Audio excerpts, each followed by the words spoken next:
जून 2005 intelligence bureau के headquarter में एक सीक्रेट मीटिंग इंडिया के सबसे डेयरिंग ऑपरेशन को अंजाम देने के लिए चल रही थी। मीटिंग में हर आदमी उनके सामने लगी स्क्रीन को देख रहा था। एक एक कर पिक्चर्स को बदला जा रहा था और हर बदलती पिक्चर्स के साथ वहां बैठे सभी लोगों का खून खोल रहा था। दरअसल इन पिक्चर्स में 250 से ज्यादा मासूम लोगों को मारने वाले दाऊद इब्राहिम द्वारा कराया गया 1993 वाले बॉम्ब ब्लास्ट को दिखाया जा रहा था। अब इन पिक्चर्स के बीच ही स्क्रीन में एक शादी का कार्ड दिखा दिया जाता है और जिसे देखकर वहां बैठे सभी लोग हैरान हो गए। दरअसल वो कार्ड दाऊद की बेटी का था, जो शादी 23 जुलाई को दुबई के हयात होटल में होने वाली थी। अब उसी बीच उनमें से एक ऑफिसर उठता है और बताता है कि इंडिया के सबसे बड़े दुश्मन को खत्म करने का ये आखिरी मौका है। अब वहाँ बैठे सभी ऑफिसर्स इस बात से सहमत हो जाते हैं और दुबई में घुसकर दाऊद को मारने का फैसला ले लिया जाता है। लेकिन हिस्ट्री में पहली बार ऐसे सीक्रेट ऑपरेशन की लीडरशिप किसी मौजूदा ऑफिसर को नहीं बल्कि एक रिटायर ऑफिसर अजीत डोभाल को दी जाती है।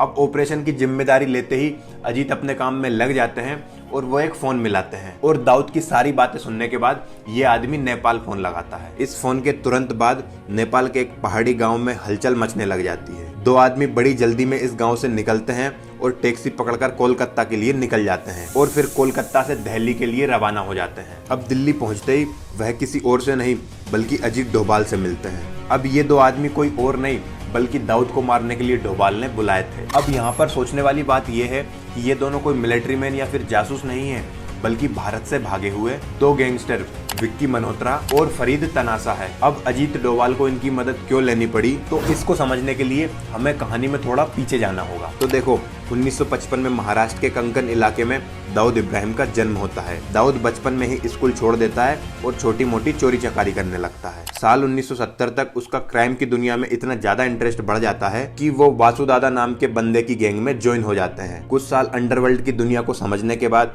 1970 के एंड तक दाऊद अपने भाई सादिर इब्राहिम के साथ मिलकर डी कंपनी नाम से एक गैंग बना लेते हैं। डी कंपनी अपने शुरुआती दिनों से ही बड़े बड़े कलाकारों से वसूली, गुजरात के जरिए मुंबई से गोल्ड स्मगलिंग और पाकिस्तान से कोकेन और हेरोइन जैसे ड्रग्स को मुंबई की गलियों तक पहुंचाने लगी थी। देखते ही देखते डी कंपनी अंडरवर्ल्ड की दुनिया में अपनी मजबूत पकड़ बना लेती है और ये बात उस समय के मुंबई डॉन करीम लाला को हरगिज हजम नहीं हो रही थी। करीम लाला जो कि पठान गैंग का हेड था, वो कैसे भी करके डी कंपनी को लाइन से हटाना चाहता था। इसी के चलते 1981 में पठान गैंग के आदमी दाऊद के भाई शाबिर को मौत के घाट उतार देते हैं। अब इसके बाद मुंबई अंडरवर्ल्ड एक अलग ही रूप ले लेता है। दाऊद अब हर कीमत पर पठान गैंग को खत्म करना चाहता था और पठान गैंग भी दाऊद को निपटाना चाहती थी। फिर साल आता है 1986 जो कि सब कुछ पूरी तरीके से बदल के रख देता है। दाऊद पठान गैंग के सदम खान को मार डालता है, जिस कारण मुंबई पुलिस हाथ धोकर दाऊद के पीछे पड़ जाती है और इसीलिए दाऊद को भारत छोड़कर दुबई जाना पड़ता है। अब उसके भारत से जाने के बाद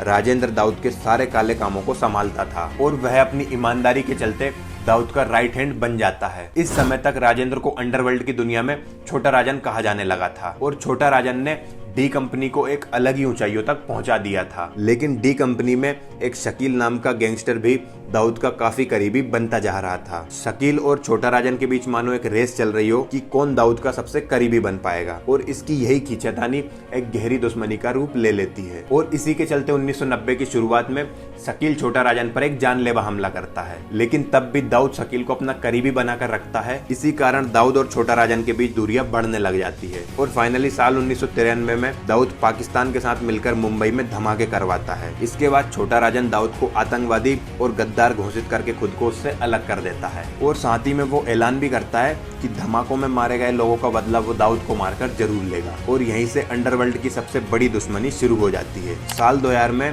दाऊद के आदमी छोटा राजन पर बैंकॉक में बहुत खतरनाक हमला करते हैं। अब इस हमले में छोटा राजन बच तो जाता है, लेकिन तब से उसकी जिंदगी का सिर्फ एक ही मकसद बन जाता है कि कैसे भी करके दाऊद को मौत के घाट उतारना है। अब वो कहता है ना, दुश्मन का दुश्मन हमारा दोस्त होता है, और डोभाल ने ऐसे ही इन दोनों की दुश्मनी का फायदा उठाने का सोचा। तो चलिए अब कहानी में वापस आते हैं। तो उस दिन डोभाल ने जो कॉल किया था वो छोटे राजन को किया था और दाऊद को मारने की बात सुनकर वह भी अपने बेस्ट शूटर दिल्ली भेज देता है। छोटा राजन के शूटर्स का इस्तेमाल करके डोभाल दोहरी चाल खेलते हैं। एक तो इन दोनों शूटर्स को सूडान के पासपोर्ट्स पर दुबई भेजा जाएगा, जिससे भारत सरकार पर कोई भी डाउट नहीं करेगा।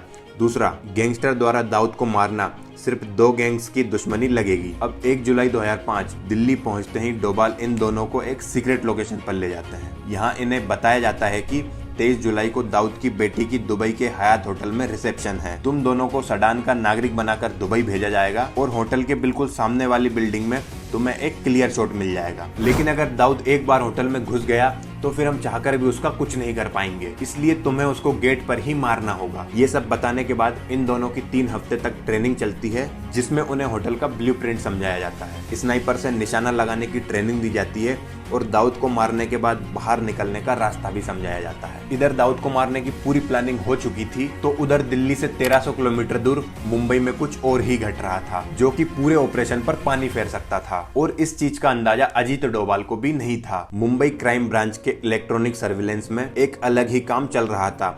2 ऑफिसर्स काफी दिनों से एक कॉल रिकॉर्डिंग को ट्रैक कर रहे थे और आज जाकर उन्हें ये आवाज पहचान में आती है। जैसे ही इन्होंने ये आवाज पहचानी, इनके पैरों तले जमीन खिसक जाती है और ये तुरंत अपनी सीनियर आईपीएस ऑफिसर मीरा बोड़बाकर को यहाँ बुला लेते हैं। और मीरा के यहाँ पहुँचते ही एक ऑफिसर बताता है कि मैडम, इस रिकॉर्डिंग में जो 3 लोग बात कर रहे हैं उसमें से 2 तो वांटेड गैंगस्टर विक्की मल्होत्रा और फरीद तनासा है और तीसरे आदमी की आवाज हमारे किसी भी डेटाबेस से मैच नहीं कर रही है। अब मुंबई क्राइम ब्रांच इन दोनों को कई दिनों से ढूंढ रही थी और जैसे ही मुंबई पुलिस को यह पता चलता है कि ये दोनों दिल्ली में हैं, वैसे ही वो इन दोनों को पकड़ने की तैयारी में लग जाती है। और 18 जुलाई 2005 दिल्ली के लूसेंट इलाके में स्थित एक 5 स्टार होटल में डोभाल और उन दोनों शूटर्स की फाइनल मीटिंग चल रही थी और उधर मुंबई पुलिस की टीम भी कभी भी दिल्ली पहुंच सकती थी। अब डोभाल इन दोनों को एक आखिरी बार प्लान समझा रहे थे और उधर मुंबई पुलिस दिल्ली पहुंचकर होटल की तरफ निकल देती है। होटल पहुंचते ही पुलिस रिसेप्शन पर बैठी लड़की से इन दोनों के रूम नंबर पूछने लगते हैं और रूम नंबर पता चलते ही मुंबई पुलिस तुरंत इनको पकड़ने के लिए ऊपर चल जाती है। उधर कमरे में डोभाल पुलिस के आने से बिल्कुल अनजान थे। अब मीटिंग खत्म करते ही डोभाल होटल के इमरजेंसी गेट से बाहर निकल जाते हैं और उधर मुंबई पुलिस कमरे में पहुंचती है तो उनको वहां पर कुछ भी नहीं दिखता है। अब जैसे ही एक पुलिस वाला कमरे की खिड़की से बाहर झांकता है तो उसे दोनों शूटर्स एक गाड़ी में बैठकर जाते हुए दिखाई देते हैं और पुलिस भी इनके पीछे लग जाती है। थोड़ी ही आगे जाकर एक सुनसान रोड पर पुलिस इनको पकड़ लेती है और डोभाल तुरंत समझ जाते हैं कि कुछ तो गड़बड़ हुई है और वो दोनों शूटर्स को गाड़ी में ही बैठे रहने की बोलते हैं और वो खुद गाड़ी से उतरते हैं। दरअसल डोभाल उन दिनों आज की तरह फेमस नहीं थे, क्योंकि वो रिसेंटली ही डिटेक्टिव की दुनिया से बाहर निकले थे।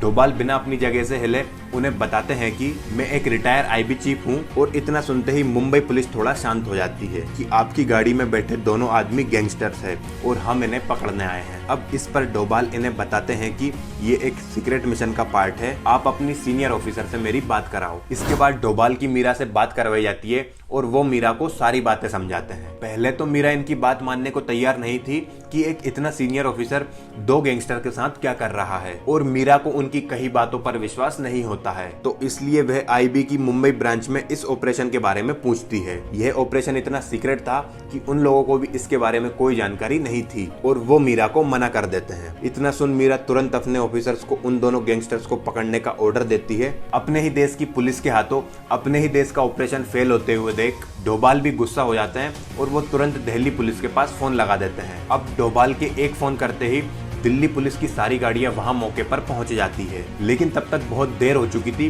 और यह मुद्दा एक बवाल बन चुका था, तो इसलिए मीडिया भी वहां तुरंत पहुंच जाती है और ये पूरी खबर लीक हो जाती है। और इस तरह हमारे ही देश की पुलिस की लापरवाही की वजह से दाऊद इब्राहिम को पकड़ने का पूरा प्लान फेल हो जाता है। 2015 में बीजेपी लीडर आर.के. सिंह ने इंडिया टुडे को एक इंटरव्यू में बताया था कि बहुत सालों तक मुंबई पुलिस के ऑफिसर्स दाऊद के लिए काम करते आए हैं और आज तक ऐसा कहा जाता है कि डोभाल के इस प्लान को नाकाम बनाने में मुंबई पुलिस का हाथ था। बाकी आपको क्या लगता है, अपनी राय कमेंट सेक्शन में जरूर देना। और आज की इस वीडियो के लिए बस इतना ही।